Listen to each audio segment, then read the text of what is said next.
Funchal is the capital of Madeira, a volcanic island in the Atlantic that belongs to Portugal but sits closer to Africa than to Lisbon.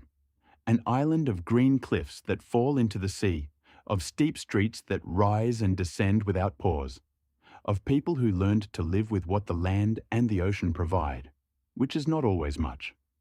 A beautiful and hard island at the same time, as places tend to be where nature commands more than people do. In one of the humblest neighborhoods of Funchal, in a small house where 6 people lived in a space that would have felt cramped for 3, Cristiano Ronaldo dos Santos Aveiro grew up. His father, José Diniz, was a municipal gardener and also the kit man for the local football team, Andorinha. His mother, Maria Dolores, worked as a cook and cleaner so the children could eat. They had 4 children. Money was never abundant. Sometimes it was short in ways the children did not fully understand, but felt in the weight of adult silence when certain conversations arrived. Cristiano was the youngest, and from the beginning, he was the one who most clearly carried football inside him, not as a hobby, but as a physical necessity, almost like breathing. When he had no ball, he found something to serve as one. When there was no pitch, any flat surface would do. When his siblings did not want to play, he found ways to practice alone because the alternative, doing nothing, was simply not something his body could accept. What his childhood companions remember is not only the skill, they remember the intensity. That boy did not play to have fun, though he had fun. He played to win, to be the best, to prove something that nobody had yet asked him to prove, but that he already knew he had to prove. There was in Cristiano, from very early on, that particular flame that separates those who are determined to arrive from those who simply go along to see what happens. It was not arrogance, it was certainty, a certainty that a child should not yet possess, but that in him seemed completely natural. Andorinha discovered him first. Then Nacional de Madeira. Then Sporting Lisbon, who took him to the capital at 12 years old, far from his family, far from his island, to a boarding school where he lived alongside other talented boys from across Portugal. For a 12-year-old from a humble neighborhood in Funchal, that transition was a leap into the void. The adjustment was hard. His Madeiran accent, different from the continental Portuguese, earned him mockery from his classmates. Homesickness was constant. And then, as if fate wanted to add one more layer of difficulty to everything that was already difficult, the medical diagnosis arrived. Tachycardia, a condition in which the heart beats irregularly and too fast, which under conditions of intense physical exertion can be dangerous. For a footballer, for a boy whose entire life revolved around movement and physical demand, it was news that could have paralyzed him. The doctors recommended an operation, a procedure to correct the problem using radiofrequency ablation, which in practical terms meant opening the heart of a 12-year-old boy and repairing it. They operated, and 3 weeks after the surgery, Cristiano Ronaldo was training again. That moment, that return to the pitch barely 3 weeks after heart surgery, says everything there is to know about who Cristiano Ronaldo is and how his relationship with limits works. For him, limits are information. They are data that his body and the world provide, which he processes, and then attempts to surpass in the most systematic and methodical way possible. Not with recklessness or bravado, but with the serene conviction of someone who has decided that no obstacle is going to define his story if he can help it. At Sporting Lisbon, he kept growing.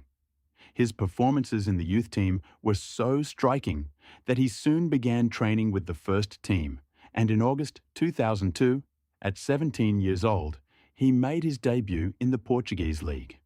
He played with a maturity that did not match his age, with a confidence that was not boastfulness, but simply the natural expression of someone who knows exactly what he can do and sees no reason to hide it. And then came the summer of 2003. Manchester United came to Lisbon to play a friendly for the inauguration of Sporting's stadium. In that match, young Ronaldo performed in such an extraordinary way that the United players, in the dressing room at the end of the game, went to speak with Sir Alex Ferguson and collectively asked him to sign that boy. It was not a scout. It was not a technical report. It was the Manchester United players themselves, professionals with years of experience in elite football, who told their manager that the 17-year-old with the Madeiran accent was different from anything they had seen. Ferguson paid £12 million for him and gave him the number 7 shirt, the one Eric Cantona had worn, the one that carried the history of one of the world's greatest clubs embroidered in its number. For a 17-year-old, that responsibility could have been crushing. For Ronaldo, it was fuel. The years at Manchester United were the years of definitive formation. From the early criticism of excessive dribbling, he learned to be more efficient. From the physicality of the Premier League, the world's most demanding league in terms of contact and intensity, he learned to strengthen his body in ways that went beyond what conventional training offered. His United teammates recall that Ronaldo was the first to arrive at training and the last to leave. That when everyone had gone home, he was still on the pitch practicing the same movement over and over until it came out exactly as he wanted it to. 3 English League titles. The Champions League in 2008, the Ballon d'Or that same year, and in 2009, Real Madrid paid €94 million for him, the highest fee in football history at the time. He arrived in Madrid as the most expensive player in the world and responded with 9 years of dominance that the club and its supporters will always remember. 4 more Champions League titles, 4 more Ballon d'Or awards, Real Madrid's all-time leading scorer, surpassing a record set by Raúl that seemed immovable. And in the middle of all that club success, there was one night that was different from all the others. On the 10th of July 2016, at the Stade de France, Portugal won the European Championship. Ronaldo did not play the final because an injury in the first half forced him off the pitch in tears. But he stayed. He stood on the touchline with a bandage on his knee, shouting instructions to his teammates, vibrating with every play, suffering and hoping the way those do who know the team is greater than themselves, even if for years the world had thought otherwise. When the referee blew the final whistle and Portugal were European champions, Ronaldo fell to the ground with tears in his eyes.